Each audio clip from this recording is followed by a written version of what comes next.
7 horas en la carpa.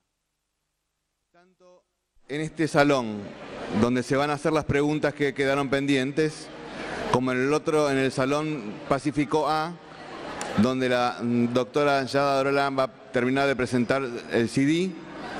Van a hacer la continuación, pero está fuera de programa. Sí. ¿Usted está en el panel que sigue? No. No. ¿Quién está? No quiero saber cómo va a ser el orden. Acá viene el señor. Está bien. Hola. Yo soy de...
¿Se escucha bien? Bueno, mi nombre es Rosario. Quiero contarles que a las 5 de la tarde una joven entrará tocando en el piano planta baja y no se lo pierdan. Baja por acá.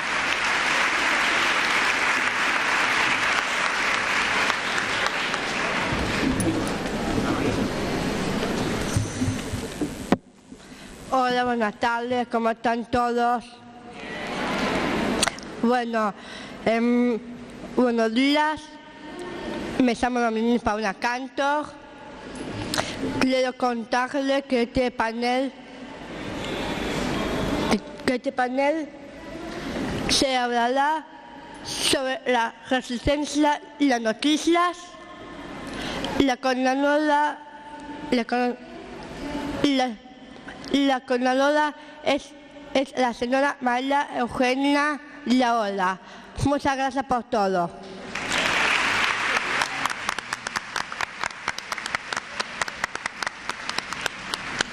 Muy buenas tardes, muy buenas tardes. Para mí es un gusto estar aquí en este congreso magnífico. Como decía esta mañana, realmente nuevamente tengo que repetir mis felicitaciones a los organizadores por esta oportunidad que tenemos de continuar enriqueciéndonos y creciendo para mejorar la calidad de vida de los chicos con síndrome de Down. El tema que hoy nos convoca es fantásticamente importante. A veces quizás no todos conocemos de qué se trata. Para eso, este panel que nos va a explicar qué es la resiliencia y por qué nos ayuda tanto, no solamente a tener esperanzas, sino también a pensar en un futuro increíblemente mejor a lo que pensábamos en un primer momento. Voy a ir presentando cada uno de los panelistas en la medida que vayan exponiendo. Primeramente va a hablar el doctor Néstor Suárez Ojeda, después hablará la licenciada María Elena Cordera de Gilman y por último hablará el licenciado Gustavo Aberbuch. Perdón, a ver, ¿está bien? Perfecto. Bien. El doctor Néstor Suárez Ojeda va a desarrollar el tema resiliencia y discapacidad. El doctor es médico, ex consultor regional de salud materno-infantil de la OPS, Organización Panamericana de la Salud, de la Organización Mundial de la Salud en Washington, D.C. Director del Centro Internacional de Información y Estudios de Resiliencia, que se llama el CIER, Argentina. Coordinador del curso de resiliencia de la Universidad de Santiago de Chile. Autor de numerosos artículos y libros de su especialidad y disertante en cursos de grado y posgrado. Con ustedes el doctor Néstor Suárez Ojeda. Gracias. Un gusto porque además en lo personal ha sido director de tesis, así que para mí un orgullo de estar en esta mesa con él. Gracias. Bueno, es para mí un honor y un placer estar en este Congreso Iberoamericano con este marco impresionante de público y esta organización tan excelente. El tema al que me voy a referir es el de resiliencia, que tal vez para algunos es una palabra nueva, y su aplicación muy especial en los casos de personas y de familias con discapacidad. Quisiera mostrar algunos slides con algunas de las definiciones básicas. Primero, nos hemos preguntado, y fue un debate bastante intenso, cuando nosotros empezamos a hablar de la aplicación de resiliencia a las personas con discapacidad y a las familias de estas personas, viví en ese entonces en Washington, los creadores del término dijeron no, resiliencia es una cosa más bien relacionada con la gente superdotada. El tiempo nos ha dado la razón y yo pensé, si resiliencia es la capacidad de enfrentar adversidades, ¿quién enfrenta más adversidades cotidianamente que el niño, la persona con una discapacidad o la familia con un miembro con discapacidad? Y al cabo de 10 años ahora se acepta internacionalmente la relación y los beneficios que trae la aplicación de este concepto en relación a la discapacidad. Recordar solo una cifra que posiblemente ya se han dado, esta es la más reciente que da la División de Población de las Naciones Unidas. El 10% de los 7.000 millones de habitantes del mundo tiene alguna discapacidad. Es decir, que hay unos 700 millones de personas con alguna discapacidad en el mundo. Lo grave, señalado mucho por los organismos internacionales, es que dentro de estos 700 millones hay 500 millones que además viven en extrema pobreza o en pobreza, de acuerdo a las definiciones internacionales. También es importante recordar que unos 300 millones son niños y jóvenes, por lo cual representan un gran desafío para el sistema educativo y para el sistema de salud. Los progresos importantes que se han hecho en la manera de concebir la discapacidad y que han sido reiterados en varias de las mesas previas, pero desde el rechazo y la segregación que había siglos atrás, se pasó luego por concepciones clínico-rehabilitativas las cuales en gran parte venían del campo médico al cual pertenezco, pero han sido sustituidos, y lo oía también en el seminario anterior, por la concepción de derecho. Derecho que se la define como un fenómeno social con servicios basados en la normalización, la inclusión y la equiparación de oportunidades. Se ha pasado así de distintos paradigmas, desde el tradicional, luego el paradigma de la rehabilitación, el de la autonomía, y creo que ya en este siglo tenemos que hablar de resiliencia. Resiliencia entendida como la fe en que a pesar de las adversidades hay fortalezas y cuya estrategia fundamental es la inclusión. La resiliencia se refiere al hecho de que existen personas que frente a situaciones de adversidad son capaces de alcanzar sus objetivos.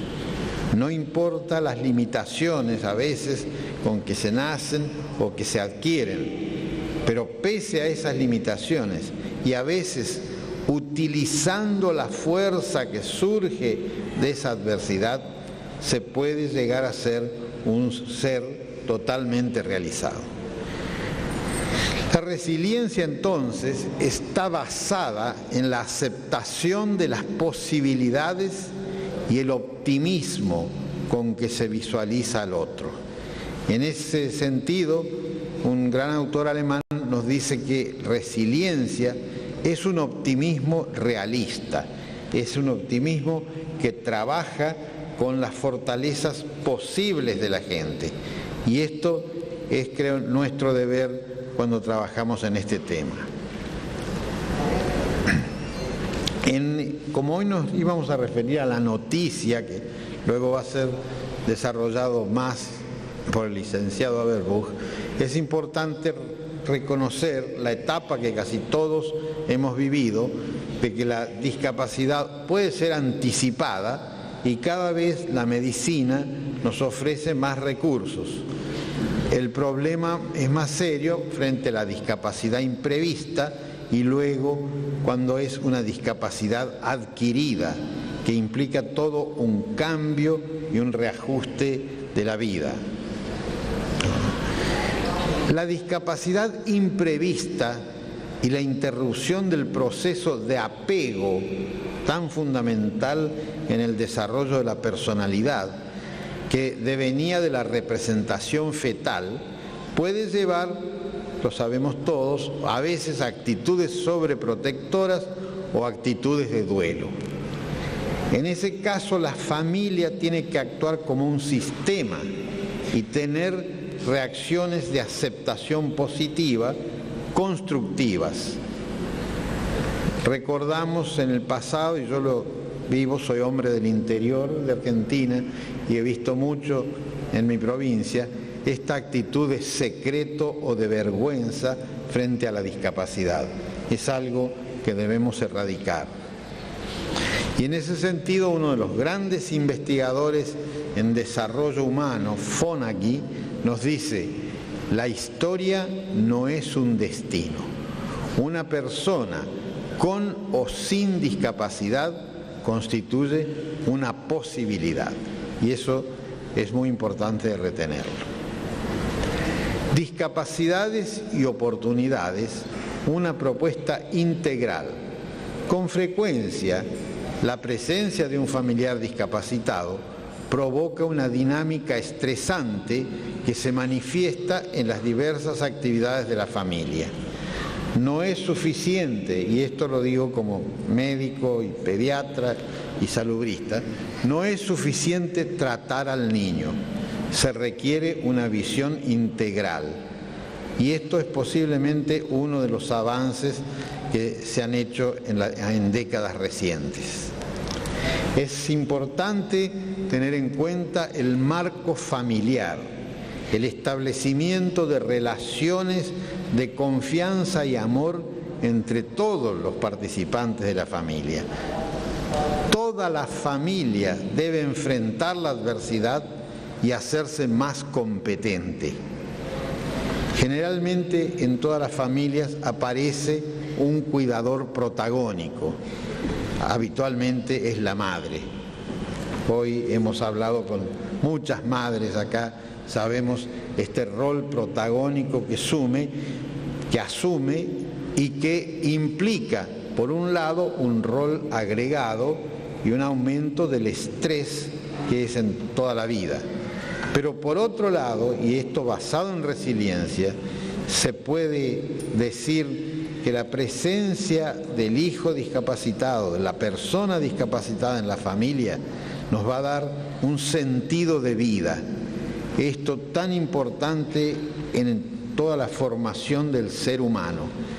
Lo que nos dice Viktor Frankl es pensarse no solo el por qué, sino el para qué. ¿Para qué estoy en la vida? Y esto es sumamente importante. Puede llevar a un aumento de la autoestima.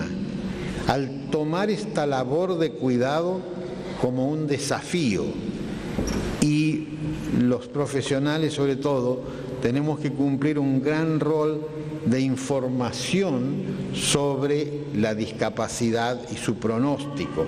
Esto muchas veces no se cumple y tenemos que decir a veces como un mea culpa de los profesionales médicos, que hablamos en difícil, que no nos sabemos comunicar con las familias, y es algo que debemos trabajar todavía mucho. Entre las estrategias familiares que uno puede recordar está lo que llamamos el role-playing familiar. Es algo que lo he visto mucho hacer en los países desarrollados, que toda la familia juegue en este rol tratando de adecuarse a lo que podría necesitar el miembro discapacitado. Otro elemento muy importante que a veces nos parece poco serio y sin embargo es fundamental es el cultivo del humor, la capacidad de ver la comedia en la propia tragedia. Un amigo psiquiatra que trabaja en Francia me dice, bueno, trabaja con niños con discapacidades en el área neurológica. Dice, cuando yo veo que son capaces de hacerse chistes, aún chistes de humor negro, tengo esperanzas que se van a recuperar. El humor es un elemento fundamental. Esta capacidad de combatir el narcisismo de la figura humana y encontrar hasta el lado cómico que se puede ver en toda situación. Luego, dentro de la familia, es muy importante, lo hemos comentado esta mañana con algunas mamás, evitar el imbalance. Es decir, la presencia de un hijo con discapacidad no debe hacernos que desequilibremos la totalidad de la familia y seguir manteniendo el balance. En varios estudios, sobre todo norteamericanos, se ve cómo en una familia con un hijo discapacitado, el que tiene más problemas en la adolescencia es el otro, el supuestamente normal, ¿no es cierto? Y tenemos que tener esta capacidad de balancear el afecto y el cuidado.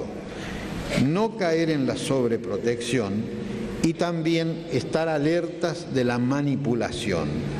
Aún el niño con dificultad puede él mismo usar su dificultad para manipular, pero también suele suceder que el miembro de la familia, tal vez esto no es simpático decirlo, pero utiliza esto.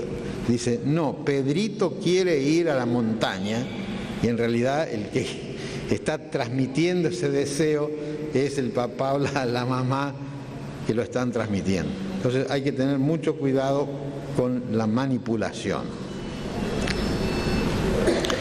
En las familias resilientes de personas con discapacidad, una gran investigadora, psicóloga y enfermera norteamericana que trabaja en este tema, Sharon Raimi, estableció lo que ella llama el decálogo de la familia resiliente que tiene una persona con discapacidad.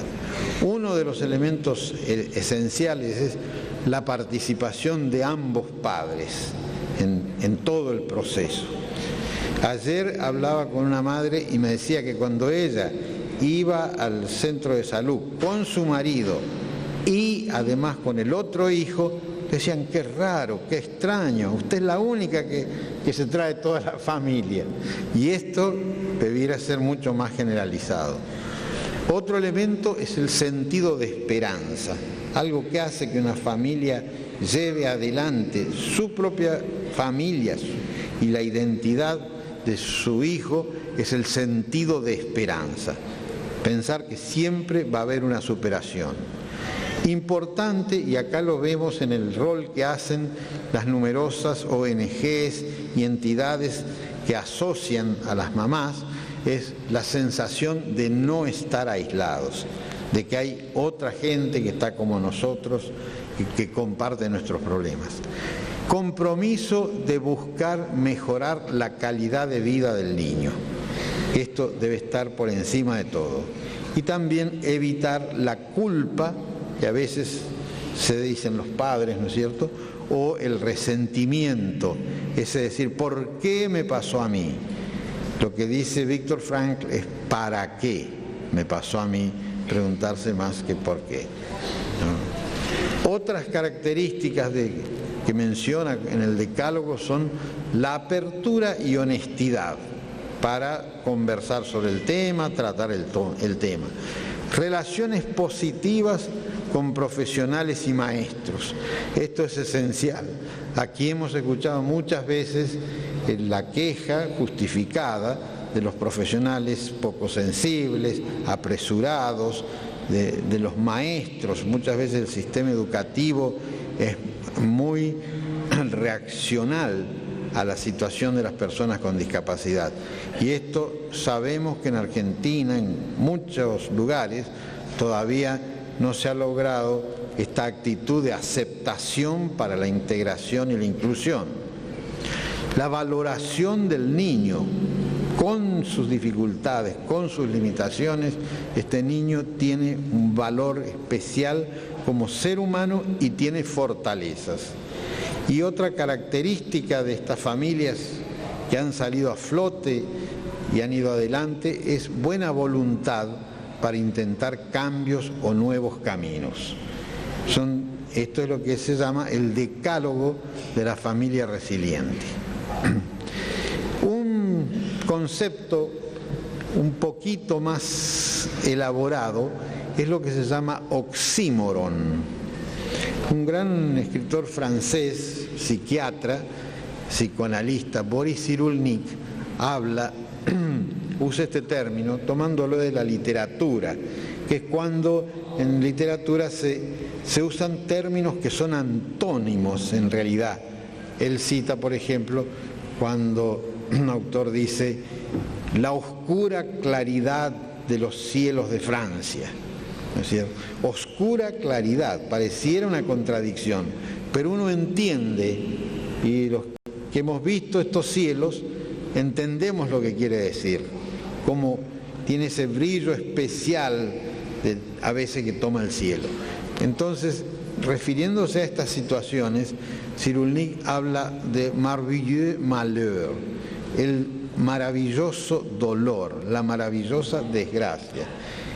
Y narra muchos casos de gente que frente a estas situaciones han sido como el resorte que lanzó hacia arriba a esta familia. Hay varios otros ejemplos en la literatura, pero me gustaría citar, para no excederme en el tiempo, algo muy reciente. Tal vez algunos ya han oído hablar de Lewis Hamilton. Lewis Hamilton es en este momento el número 1 de la Fórmula 1 en automovilismo. Se dice que va a ser el sucesor de Schumacher, ¿no? Y este señor es negro, y este señor tiene un hermano con un daño cerebral severo, y dice que él corre y trata de triunfar para arrancarle una sonrisa a Nick, que es su hermano. Fíjense qué elemento motivador ha sido esta desgracia familiar, digamos, de tener un hermano con un daño cerebral. Y esto se da en un gran deportista como es Lewis Hamilton.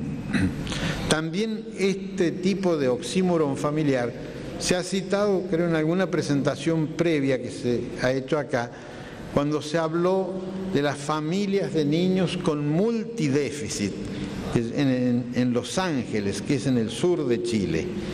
Y en este estudio, que sé que estaba previsto presentarlo acá, se narra cómo estas madres, que además de tener hijos con multidéficit severo, vivían en villas miseria prácticamente, tenían alegría de vivir y tenían el sentido de vida, de estamos para algo, ¿no? Y en este caso, hace unos meses, fue un estudio, se siguieron estas madres por muchos años, hace unos meses falleció uno de estos niños y la madre se ha sentido desesperada, tal vez mucho más a veces que los que tenemos hijos llamados normales. Entonces, esta capacidad de encontrar un sentido de vida.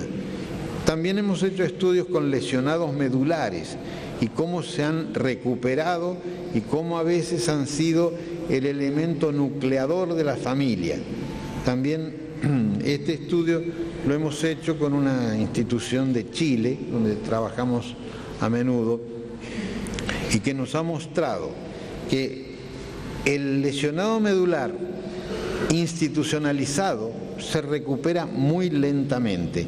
En instituciones que tienen todo, absolutamente excelentes, cuando los llevas a la familia, aún con las limitaciones del ambiente familiar, progresan mucho más y se recuperan. Se estimula la resiliencia. Finalmente cito el caso que conocemos y varios de los que estamos acá. Suji Sayed es una mujer que es la directora de los programas de discapacidad en Canadá.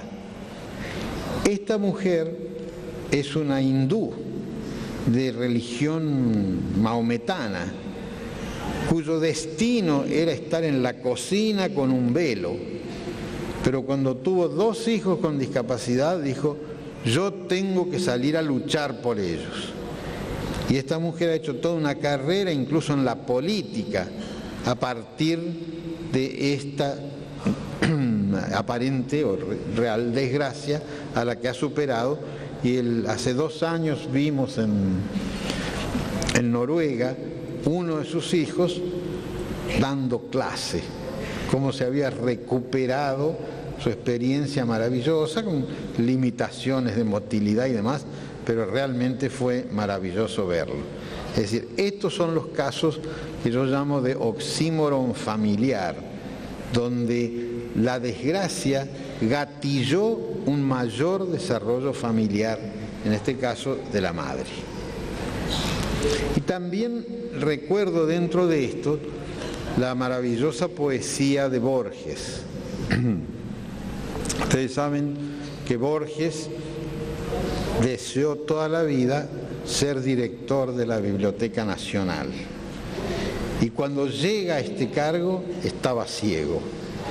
Y él lo relaciona con el hecho de que también Paul Groussac, que fue el primer director de la Biblioteca Nacional, quedó ciego. Y entonces hace una poesía y habla de la maestría de Dios, que con magnífica ironía me dio a la vez los libros y la noche. Gracias.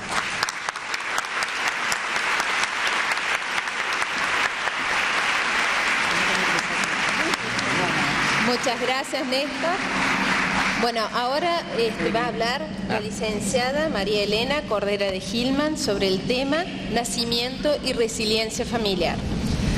María Elena es profesora y licenciada en Psicología de la Universidad Nacional de Córdoba, especialista en Psicología Clínica de del Consejo de Psicólogos de la provincia de Córdoba, profesora titular de Psicología Evolutiva de la Niñez por concurso en la Universidad Nacional de Córdoba, Facultad de Psicología, asesora de la Comisión de Familia de FUSDAI, Fundación Síndrome de Down para su apoyo e integración, y disertante en los seminarios sobre integración escolar que organiza dicha institución. Ha participado en congresos, seminarios, jornadas o reuniones científicas nacionales e internacionales y realiza actividad privada en psicología clínica y terapia familiar. También un orgullo tenerla, quien ha colaborado muchísimo en nuestra institución. Bueno, con ustedes María Elena. Muchísimas gracias. ¿Se escucha? Muchísimas gracias. Estoy realmente muy agradecida por esta participación, pero además estoy muy preocupada porque es muy difícil superar a un maestro como el que tengo al lado. Quiero expresar o contar que lo que yo voy a decir aquí tiene como fundamento mi trabajo como profesora titular de Psicología Evolutiva de la Niñez, pero además mi experiencia en el trabajo con familias de la FUSDAI, de Fundación Síndrome de Down, para su apoyo e integración en la ciudad de Córdoba. Estoy totalmente convencida y muy comprometida con el tema de la integración de las personas con necesidades especiales desde el nacimiento hasta la madurez, hasta la muerte. Creo que en todas las etapas deben poder estar incluidas e insertas en el medio con nosotros. El tema que me toca es el de abordar algo referido al nacimiento, a esta experiencia de nacer, de llegar a este mundo y sobre todo referido al tema de, esto me va a preocupar, referido al tema de la noticia inesperada, como decía el doctor. También estoy preocupada, y esto debo decirlo, con la noticia anticipada, que es la que se da antes de que el niño nazca, porque a veces hemos tenido la experiencia de papás muy problematizados cuando se enteran de la próxima llegada de un niño con síndrome de Down. Es decir que también en ese momento hay crisis, no solamente cuando la noticia es inesperada. Y tenemos que poder resolverla o apoyar o ayudar a estos padres para que el embarazo siga un curso apropiado y entonces sí, la llegada sea como más suave, más esperada. En definitiva, lo que estamos diciendo es que la historia de un ser humano no comienza estrictamente con el nacimiento, empieza antes, desde la concepción. Por eso coincido con el doctor cuando señala que ante este impacto que significa el nacimiento ante este impacto que significa el nacimiento hay realmente una como interrupción del apego que se desarrolló, que tuvo lugar durante 9 meses entre el niño y la madre. Y esto es algo muy preocupante para nosotros, los que trabajamos con familias de niños recientes. La noticia impacta en el padre, en la madre, también en el niño, porque de alguna manera, al hacerse cargo de esta nueva situación vital, que es la de tener que responder a un medio aéreo biológicamente y también de insertarse en esta realidad, tiene o se encuentra con todas las significaciones del mundo que le rodea. Lo que significa tener en la carpa. Tanto en este salón, donde se van a hacer las preguntas que quedaron pendientes, como en el otro, en el salón Pacífico A, donde la doctora Yada Dorolán va a terminar de presentar el CD, van a hacer la continuación, pero está fuera de programa. Sí. ¿Usted está en el panel que sigue? No. ¿Quién está? No quiero saber cómo va a ser el orden.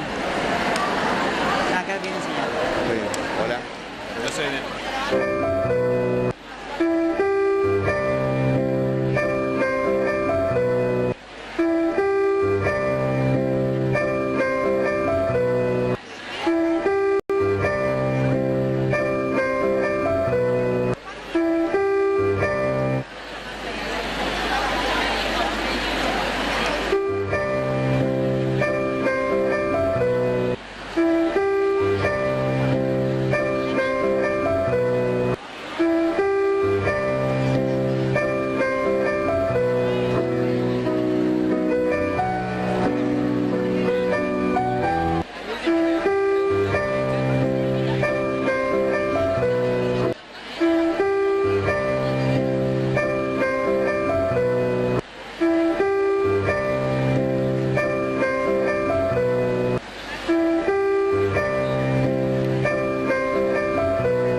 ideas previas y que rodean al síndrome, ¿no?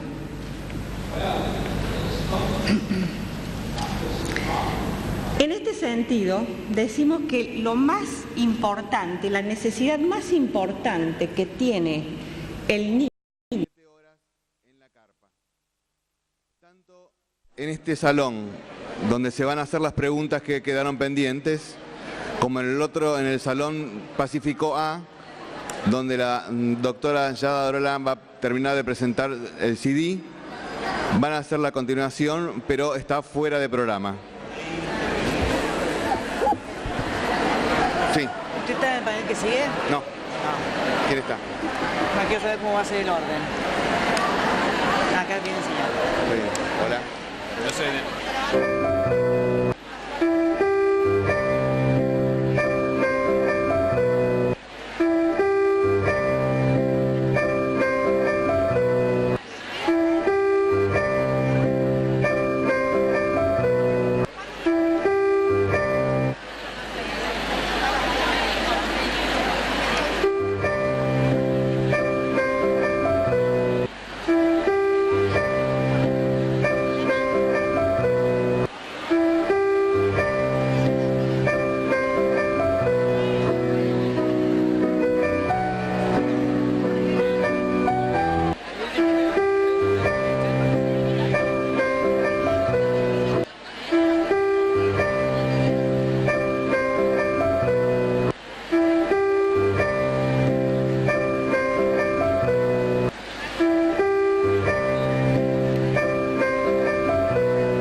generador de patología.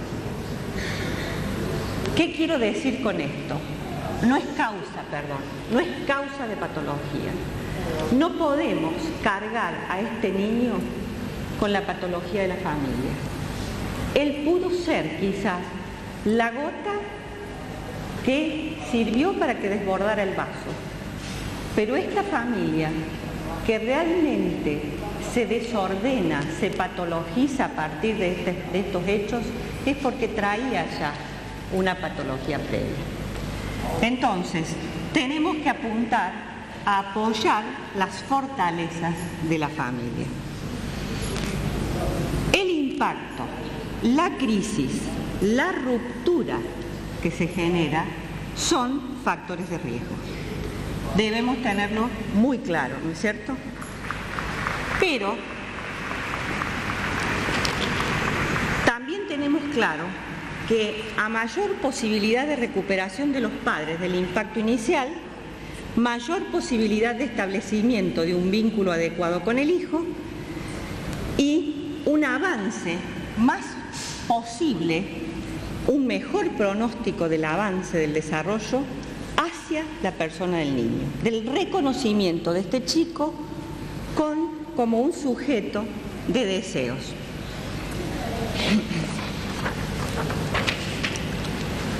Vamos a decir que en la familia, no es nada nuevo lo que estoy diciendo, todos ustedes lo saben, porque más de uno lo practica. El niño consigue asistencia a sus necesidades básicas y también incorpora normas, pautas, a partir de un aprendizaje estrictamente vivencial, en la relación con el otro. La socialización primaria tiene lugar en la familia y en función de estas funciones parentales, nutritivas y normativas. Aunque estemos hablando de un niño con síndrome de Down, del cual suponemos que hay cierto déficit intelectual para comprendernos, para captarnos, estamos seguros de que este chiquito necesita que se le pongan o que estas funciones se desplieguen en la familia, porque esto va a significar incluirlo como un sujeto capaz de. Es decir, que de esta manera ya estamos promoviendo lo que se llama un apego seguro. ¿Apego seguro en qué sentido? En que lo ubico en un lugar, lo reconozco como tal, me aferro a él, me identifico con él porque interpreto sus necesidades, interpreto lo que está queriéndome decir con todos los recursos que tiene para transmitírmelos, pero a su vez le doy espacio para que despliegue sus posibilidades y sus potencialidades, lo cual a veces es muy difícil de hacerle entender a algunos papás y mamás de niños con síndrome de Down, que a quienes les cuesta mucho poder pensar que este niño puede desplegar otras posibilidades, más allá de las que estamos tratando de estimular, por ejemplo, en la atención temprana. Las fortalezas de la familia, los factores resilientes, tienen que ver justamente con la flexibilidad que el sistema tiene. ¿Cuál es la capacidad que este sistema tiene para transformarse, readecuarse, reorganizarse en la crisis y por la crisis? ¿Cuál es la posibilidad de conexión que los miembros de la familia pueden establecer entre sí en el apoyo mutuo, en la reciprocidad, en la distribución de tareas? Y por supuesto, como algo muy importante, ¿cuáles son los recursos sociales y económicos con que esta familia cuenta? No necesariamente las familias de mejores recursos económicos son las que tienen mayores fortalezas. A veces en las comunidades muy sencillas hay recursos de índole afectivo, de índole ético, moral, que resultan mucho más potables, mucho más positivos para incentivar las fortalezas. En función de estas fortalezas, tendremos entonces podremos considerar las posibilidades del niño.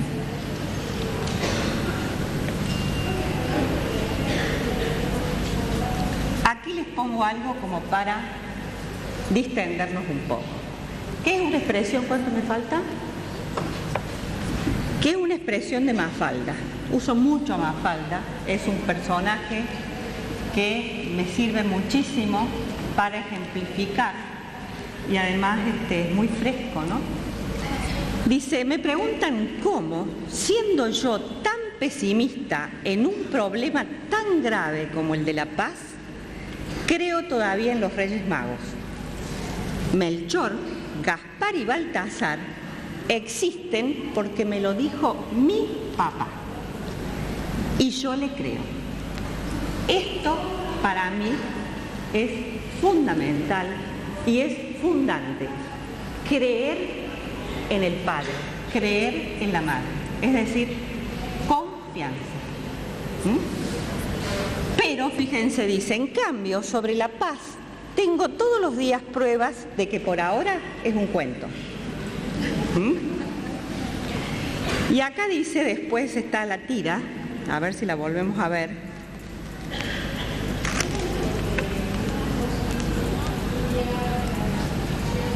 En donde ella ve por televisión el consejo que dice, recuerden siempre, queridos míos, que debemos amar mucho a nuestros padres, pues a ellos les debemos la vida. Ella piensa un rato, y cuando los ve a los padres dice, ¿cuánto es?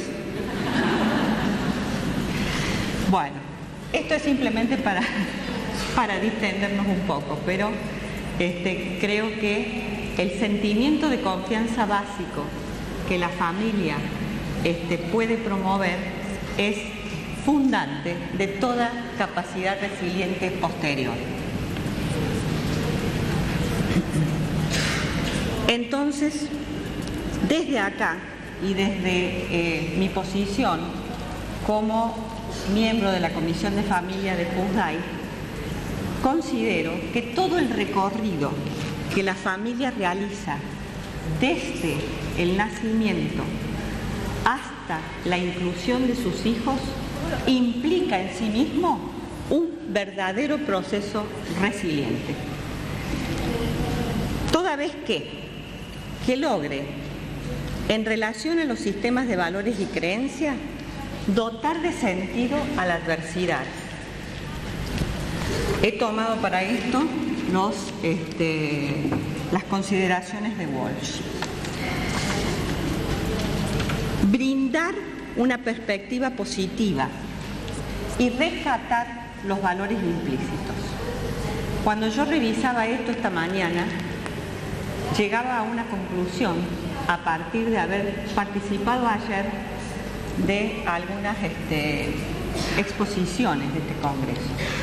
Creo que este congreso es en sí mismo un promotor de resiliencia. ¿Por qué? Porque esto de lo cual estamos hablando acá, dar sentido a la adversidad, estuvo presente en toda la exposición de las personas que se refirieron a las cuestiones éticas, y que resaltaron precisamente la importancia de rescatar algunos valores y que saben que se rescatan a partir, sobre todo las familias que tienen un hijo con discapacidad, rescatan estos valores. Y esto se ve de una manera muy clara en los grupos de autoayuda. Cuando contamos la experiencia, hablamos de la crisis y entonces les preguntamos a los papás, ¿qué diferencia grande hay entre la situación de ustedes ahora, padres de niños con necesidades especiales, y la anterior? Entonces ellos vienen y cuentan, bueno, estamos con algunas cuestiones muy adversas, muy feas. Por ejemplo, amigos que no nos hablaron, no nos pudieron hablar. Pero hemos encontrado tanta gente solidaria, tanta gente que se acercó a darnos esperanza, a darnos una mirada positiva, dice que ahora se nos amplió el mundo. Eso es ya, en esa familia, un factor resiliente. El poder sentir esta cosa, este hecho tan positivo a partir de una situación tan difícil para ellos. Porque acá hay una cuestión y que me parece que es realmente una de las razones de la crisis seria, y es el carácter irreversible de la discapacidad.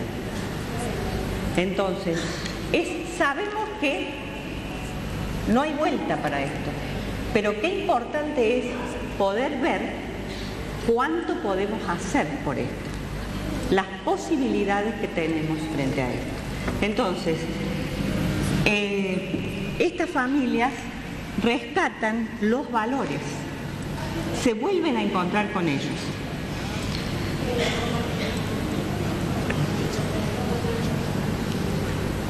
Lo otro es, ¿qué pasa con los patrones organizacionales de esta familia? Necesitamos promover la flexibilidad, es decir, que ante este hecho, ante esta situación, ante esta ruptura, la familia pueda decir, bueno, tenemos que transformarnos, hay que apoyar la situación de este niño, pero también nosotros necesitamos ayuda. Entonces acá está la nueva mirada que de alguna manera nos brinda este concepto de resiliencia. Ya termino. Que es que la familia no está sola y que debe contar con otros recursos de la comunidad que le sirvan de sostén, y a su vez, al encontrarse sostenida, al encontrarse trabajando en equipo con todos estos actores de la comunidad, va a poder sentirse más acompañada, más confiada. Vamos a incentivar de este modo la conexión, no solamente con los grupos externos, sino también con los miembros de la familia, tanto la familia extensa como el grupo familiar pequeño. Descubrir nuevamente los recursos sociales y económicos. Por supuesto que si estamos hablando de todos estos factores y elementos promotores de resiliencia, tenemos que tener muy en cuenta la comunicación, que es lo que va a aclarar después el doctor. Es decir, necesitamos poder hablar claro. ¿Qué quiere decir esto? Que los mensajes sean coherentes. Coherente lo digital y coherente con lo analógico. Lo que decimos debe estar respaldado por la experiencia. Yo como psicóloga no puedo ir a decirle a un papá, mire, su hijo va a llegar a acceder al pensamiento lógico formal y estoy casi segura que va a poder hacer esto, esto y esto y esto. No, porque estoy mintiendo. Pero de todas maneras tampoco puedo decir, su hijo se va a desarrollar como persona y va a tener autonomía y va a tener un despliegue de una concepción, un concepto de sí mismo más o menos claro, si yo no lo creo. Es decir, que mi discurso tiene que ser coherente. Tengo que estar convencida de que esto es así. Esto muy rápido para mostrar que si nos apoyamos en los factores resilientes de la red social y promovemos en la familia también esta aparición de sus fortalezas, todo ello va a incidir en el niño con síndrome de Down, que va a crecer a la par de esas fortalezas y con fortalezas. ¿Qué quiere decir esto? Perdón, pero ya termino. Quiere decir simplemente, no, porque a veces es muy difícil, cuando uno trabaja con los padres, es como difícil hacerles entender esto. En el proceso de desarrollo. Hay idas y venidas y hay situaciones de angustia. No las vive solamente una persona con discapacidad. Cada uno de nosotros, que normales, entre comillas, cada avance que hacemos, por ahí implica un retroceso muy grande, hay un movimiento de ida y de vuelta, y hay angustia. En el proceso de incluir, de integrar al niño o al joven, nos vamos a encontrar muchas veces con la angustia.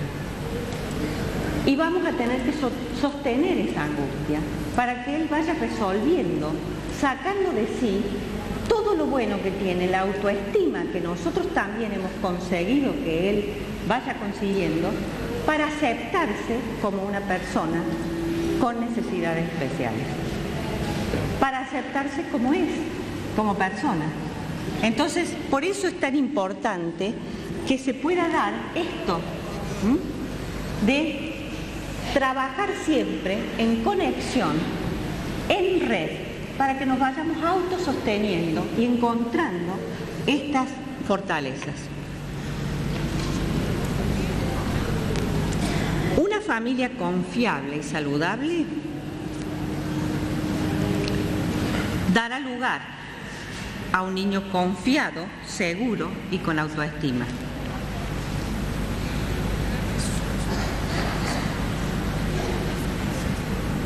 Y esto también tiene que ver con el soporte que brindan instituciones creativas, seguras e inclusivas. Y acá pongo el acento en algo más, y es la necesidad que tenemos a partir de las dificultades que debemos sortear día a día de usar nuestra creatividad, ponerla al máximo y pedirle también a nuestros chicos que creen, que recreen en cada actividad que realicen. Darles la oportunidad de crear es darles la oportunidad de ser más humanos. Bueno, se me acabó el tiempo.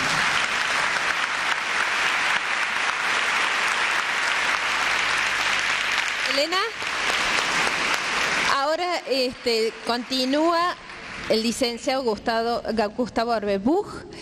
Él va a hablar sobre noticias difíciles. Me ha pedido que él solo va a presentarse, así que, bueno, Gustavo. Muy bien. Mientras vos me presentás a mí. A ver, lo primero es una aclaración. Yo en esta mesa estoy casi de colado.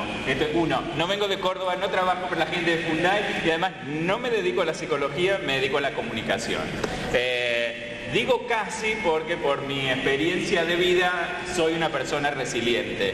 Esto es cuando yo tenía 6 años, mi mamá la operaron de un cáncer, así como la abrieron, la cerraron y le dijeron tiene unos meses. Y durante esos meses que le quedaban, básicamente a lo que se dedicó es, a mí y a mi hermano, a insuflarnos esto de hay que seguir viviendo y se pueden superar todas estas cosas. Después de mi vida siguió para otro lado, no importa, pero yo me transformé en un experto en crisis. Esto es, yo trabajo para una empresa multinacional que da consultoría de comunicación a grandes empresas, a Dow, DuPont, al Hilton, a Delta, etc. Y trabajamos, entre otras cosas, sobre crisis. Y yo soy uno de los que en el mundo se dedica a asesorar cuando se cae un avión, cuando una empresa tiene que recuperar todos los productos que lanzó porque tiene un problema, porque tiene que cerrar una planta y despedir a 7.000 personas. Además de eso trabajo en salud y trabajé desde el mal de la vaca loca a un montón de otras cosas.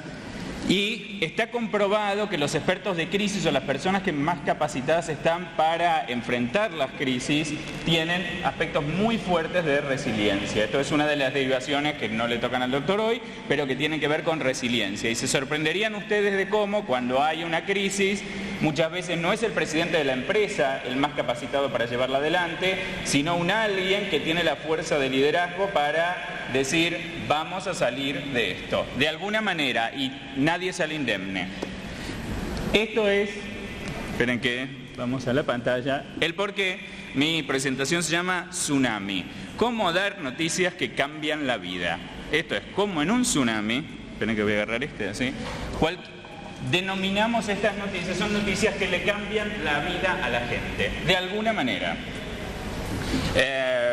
La noticia puede afectar el futuro, la vida o la muerte, la calidad y estilo de vida, las enfermedades autoinmunes, HIV, etc. El momento vital, una operación de corazón en la semana del casamiento de una hija o un ataque al corazón, y la relación entre las personas, embarazos con riesgo para la madre. Estos son solo algunos. ¿Son estas malas noticias? Muchas veces se los relaciona con las malas noticias cuando se trata de enfermedades terminales, pero también cuando hay mujeres embarazadas que al hacerse una ecografía descubren problemas con el feto, la confirmación de esclerosis múltiple, miastenia gravis o cualquier otra enfermedad, diabetes, celiaquía, etcétera, que van a afectar el futuro de la persona o de la familia de una manera única. Esto es, como bien dijo Lance Armstrong, que es un campeón mundial de ciclismo a quien le detectaron un cáncer, dice: el 2 de octubre del 96 salió de mi casa una persona y volvió otra. Esto es, obviamente ese día le dieron el diagnóstico de lo que tenía. Les aclaro que después de ese diagnóstico él volvió a ganar el Tour de France, tomando uno de los casos que mencionaba el doctor. Son noticias o informaciones que van a cambiar nuestra vida para siempre. Ahora voy a pasar muy rápido, como 6 diapositivas, si quieren, después, dado que la mesa que sigue no va a estar. Al que necesita más explicaciones de lo que voy a explicar ahora, me lo pregunta. Necesito pasar por esto para poder explicar lo que viene después. Es posible que algunos de ustedes ya lo conozcan y tiene que ver con cosas de la comunicación. Básicamente que la comunicación se efectúa no solo desde lo verbal, sino también desde los gestos, desde las posiciones, de las distancias relativas, etcétera. El impacto de un mensaje, básicamente, solo el 7% tiene que ver con lo verbal, con lo que yo dije.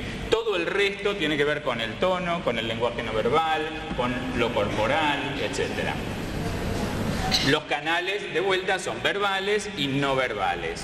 Y las personas intuitivas o perceptivas tienen que ver con aquellos que perciben todavía más estas claves no verbales que las otras personas habitualmente quizás detectan un poco menos. Hay distintas formas de percepción, está lo consciente, lo subconsciente, y eso en el balance, en este mix, me da la comunicación percibida.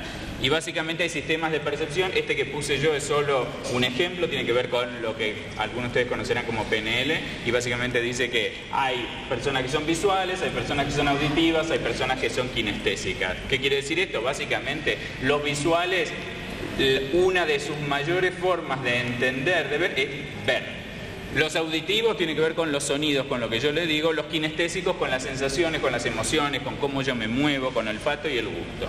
Y tienen allí distintos, digamos, cómo hacer para detectar alguna de estas personalidades. Básicamente todo este breve recorrido a 1000 kilómetros por hora tiene que ver con sistemas de percepción. Y si yo quiero que la otra persona entienda una noticia que le estoy dando, tengo que tratar de cubrir la mayor cantidad posible de estos sistemas. Esto es, si yo les hablara a ustedes desde acá y ustedes solo me escucharan, los estaría privando de parte de lo que ustedes pueden decodificar. Entonces, en la medida que yo me muevo, algunos de ustedes entienden las cosas de una manera diferente. Y en la medida que yo miro a la cara a algunos de ustedes, ven algo. Y si además les pongo imágenes ahí arriba, estoy tratando de cubrir todos los flancos. Les hablo, les pongo imágenes, me muevo. Entonces, es más posible que aquellos que sean kinestésicos vean cómo me muevo, los visuales miren arriba y los auditivos escuchen. ¿Sí? Entonces, vamos a pasar rápido algunas de estas cosas. También tienen que ver en la comunicación algo que se llama la distancia personal. Esto es, ustedes allá y yo acá, genero algo en la comunicación que no es lo mismo que cuando yo me pongo al lado del doctor y lo abrazo, ¿sí? Él siente algo distinto que yo no le estoy diciendo, pero que le estoy comunicando. Y si yo en vez de ponerme así, abrazarlo, me pongo así y le digo, le quería decir, doctor, que me encantó su presentación.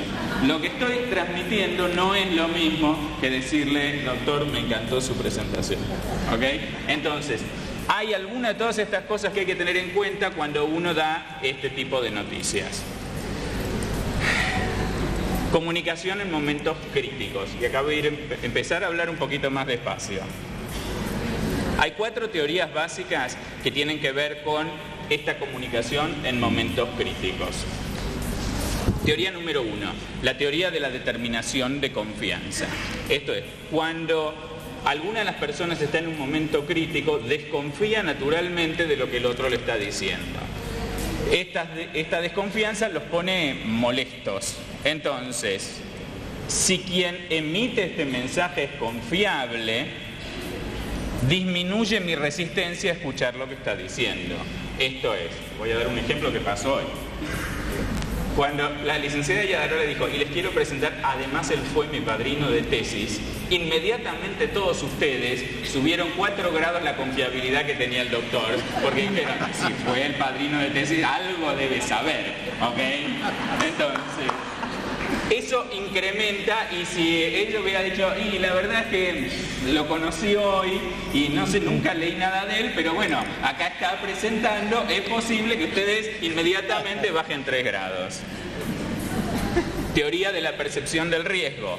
Básicamente hay muchos factores que influyen en la percepción del riesgo y no todos percibimos el riesgo de la misma manera. De vuelta voy a dar un ejemplo que dio el doctor. Cuando hablamos de 700 millones y el N% tiene tal enfermedad, una cosa es cuando ustedes no pertenecen a ese N% y otra cosa es cuando pertenecen a ese N%. Entonces, cada vez que a ustedes les dicen, bueno, les quiero decir que su chico tiene un 3% de probabilidades de necesitar anteojos o de cualquier otra cosa, la percepción de riesgo que tienen ustedes es completamente diferente que la de alguien que dice, yo no voy a necesitar anteojos. Entonces, la percepción del riesgo no es una percepción única y hay que tener en cuenta en esto, sobre todo cuando estamos en momentos de crisis, porque esta percepción aumenta. O sea, yo creo que me va a pasar todo. O sea, si mi hijo tiene síndrome de Down y me dicen, ¿y existe la posibilidad de que use anteojos? Ustedes lo que escuchan es va a usar anteojos. Y puede ser también que necesite aparatos, van a necesitar aparatos. ¿Ok? Entonces, básicamente la percepción del riesgo cambia situacionalmente. Tercera, teoría de ruido mental. La teoría de ruido mental es algo que no enseñan en la Facultad de Psicología. Y es básicamente, para todos aquellos que estén acostumbrados a la computadora, es cuando el disco está casi lleno. Esto es, cuando ustedes están en un momento crítico, ustedes escuchan voces y no es que estén psicóticos. Escuchan voces, las voces dicen, esto está todo mal, no sé, algo me quieren decir, qué sé yo, y entonces tengo poco espacio para escuchar. El disco está casi lleno y no me entran muchas más informaciones. Entonces, lo que esto significa es que yo tengo que hacer que mis mensajes sean muy cortos, muy claros y pocos. En cuanto yo empecé un largo discurso, los perdí, porque adentro hay una voz que le está hablando todo el tiempo. La cuarta tiene que ver con la teoría de la determinación de confianza, y es la información negativa pesa mucho más que la positiva. Informalmente se dice que yo necesito 3 informaciones positivas para contrarrestar cada información negativa que voy a dar. Entonces, esto significa que, por ejemplo, en momentos de crisis, en vez de, digamos, hay que tratar de evitar palabras negativas como no, ningún y todas estas cosas, porque entre otras cosas la gente no las escucha. Cuando yo le digo, mire, su hijo tiene síndrome de Down, pero no va a tener que usar anteojos, la persona lo que escuchó es que tiene síndrome de Down y va a usar anteojos, ¿sí?